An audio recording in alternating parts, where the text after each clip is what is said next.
Köszöntöm Önöket, ez a Pont.eu, a Pannon Televízió Európai Uniós magazin műsora. A mai adásban főleg gazdasági témájú riportokat láthatnak. Megtudhatják például, hogy mi élvez prioritást a 2017-es uniós költségvetésben, és azt is, hogy áll össze az uniós büdzsé, melyik ország mennyi pénzt tesz bele, illetve mennyit vesz ki belőle. De láthatnak majd riportot az euró bevezetéséről és elterjedéséről, valamint a nagy hitelminősítő intézetek munkájáról is. Nézzenek minket!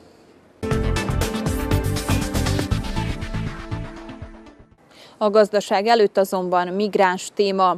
A világon élő menekültek nagyjából fele gyerek, akik rendelkeznek bizonyos jogokkal, de ezeket általában egyáltalán nem tudják érvényesíteni. Sokan például azt követően, hogy már megérkeztek az Európai Unióba, továbbra sem járnak iskolába. Az EU-s döntéshozók gyors cselekvésre szólítanak fel.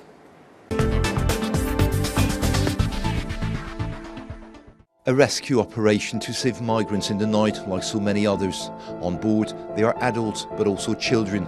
According to UNICEF, nearly 50 million children have been uprooted worldwide. They're crossing borders, some forcibly displaced, some are with their parents, but many are alone. In theory, these children have rights, but in practice, they are often ignored. Meeting in Strasbourg, the MEPs are sounding the alarm bell. Pour moi, les enfants ne sont pas des migrants ou des personnes en mouvement, ce sont avant tout des enfants.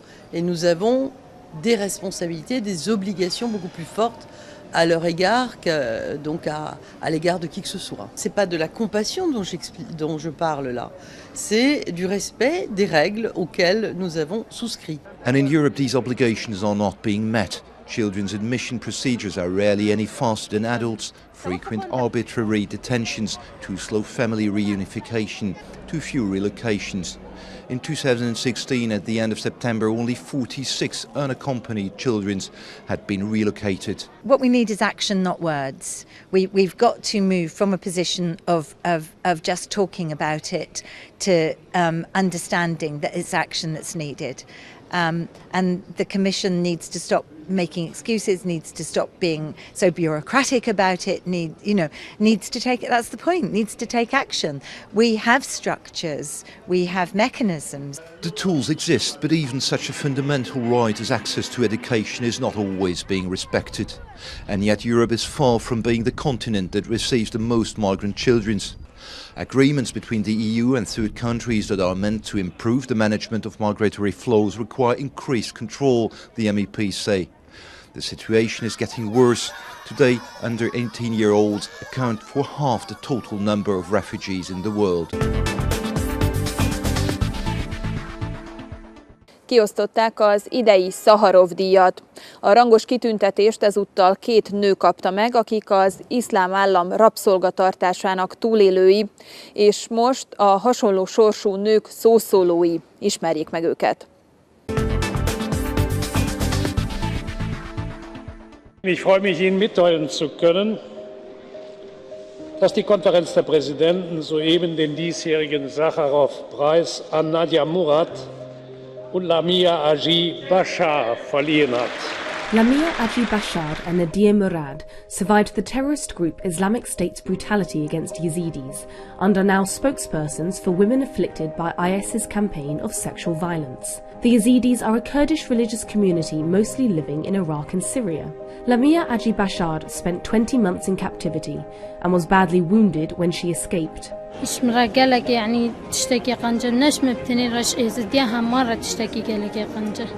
With her testimony to the UN, Nadia Murad contributed to the recognition that IS is committing genocide against Yazidis.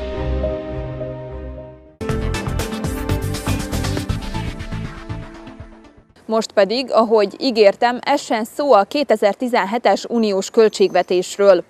Ezt még nem fogadták el, a prioritásokról szóló vita azonban már elkezdődött.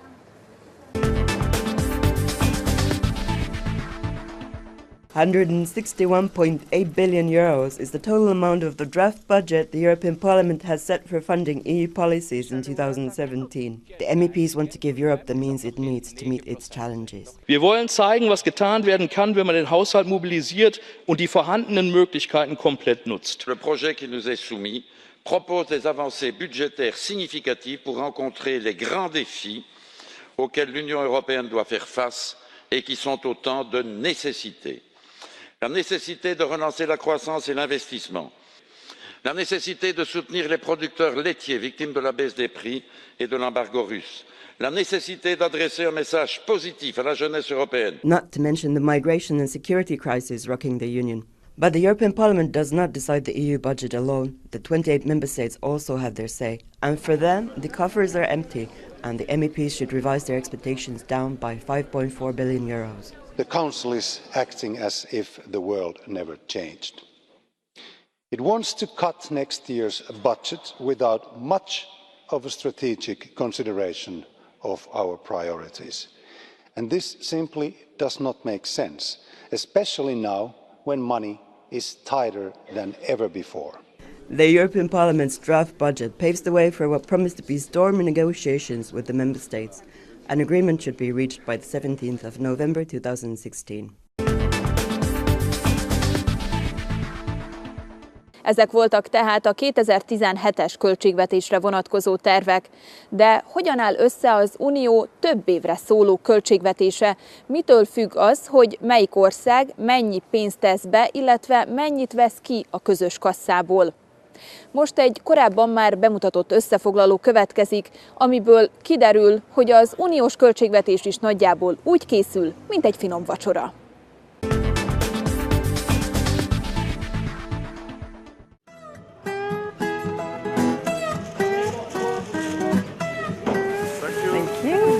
So I'm here to buy the ingredients for tonight's dinner, but what's my budget? Just this €10 note. So I'd better stick to the ingredients on my list. But just like me and my simple grocery shopping, Europe too has a recipe for its own budget.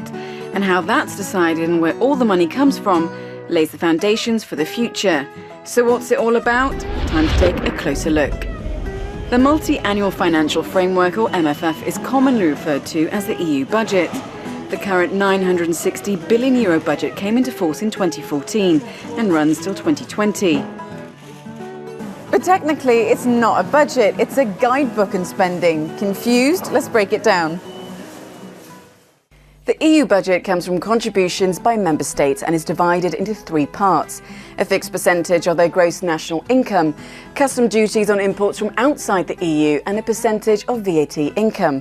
And where does all that money go? Well, what each sector or policy area receives is allocated across the 7-year fixed period. For example, the Common Agricultural Policy gets €312 billion, research and innovation almost €80 billion, and youth employment initiatives €3 billion, to name but a few. How the budget works is easily explained through a simple demonstration. What each country pays in depends on the size of their economy. Germany, having the largest, puts in the biggest chunk, followed by France and the UK. In fact, along with Spain and Italy, half the budget is already paid for. So what countries like, say, Luxembourg or Slovenia put in pale in comparison. But remember that these are smaller economies.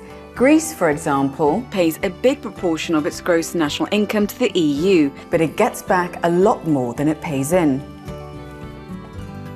But remember that the budget is all about balance. In 1984, British Prime Minister Margaret Thatcher negotiated a rebate on the basis that too much British coin went into the Common Agricultural Policy, for which British farmers didn't benefit. So now the UK gets back 66% of the difference between what they pay in and what they get back. But the UK isn't alone. Germany, Austria, Sweden and the Netherlands all take back some of what they put in. Ta-da!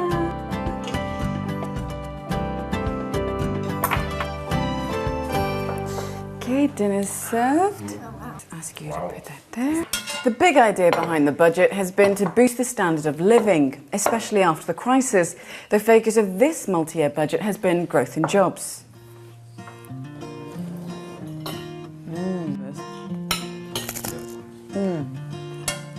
All three institutions have a say in the budget, but as we've seen, it can be a tug of war.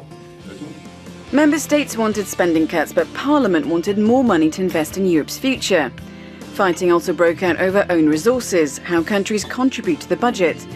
A financial transaction tax was put forward as one of the few alternatives to the current system. After 2.5 years, they all shook hands and the current system of contributions remains as it is for now. So just like we're tucking into our well-prepared meal, so is Europe. But what shape will the next EU budget take? Well, that's another story.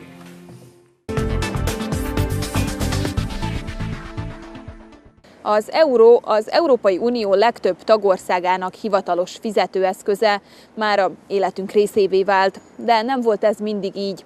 Most egy riport következik, amiből kiderül, hogy hogyan vezették be az eurót, hogy milyen kampány folyt annak érdekében, hogy az emberek megismerjék és elfogadják, hogy hogyan vonták ki a nemzeti valutákat a forgalomból, és hogyan került a helyükre az új fizetőeszköz, az euró.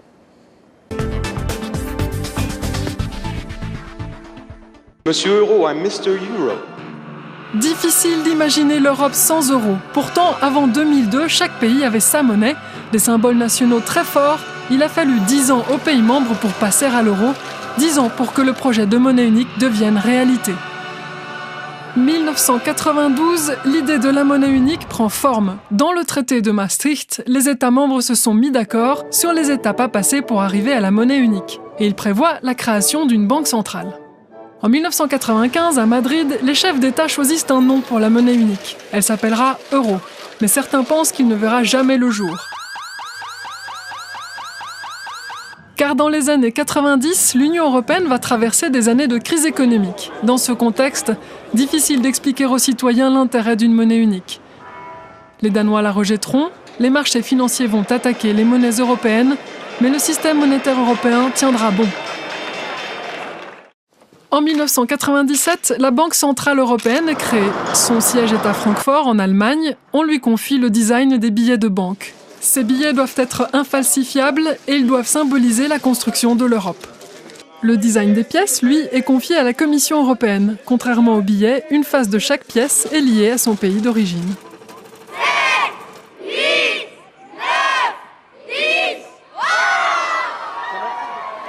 1999, l'euro voit le jour dans 11 pays membres, mais il est virtuel, il est utilisé par les banques et les marchés financiers.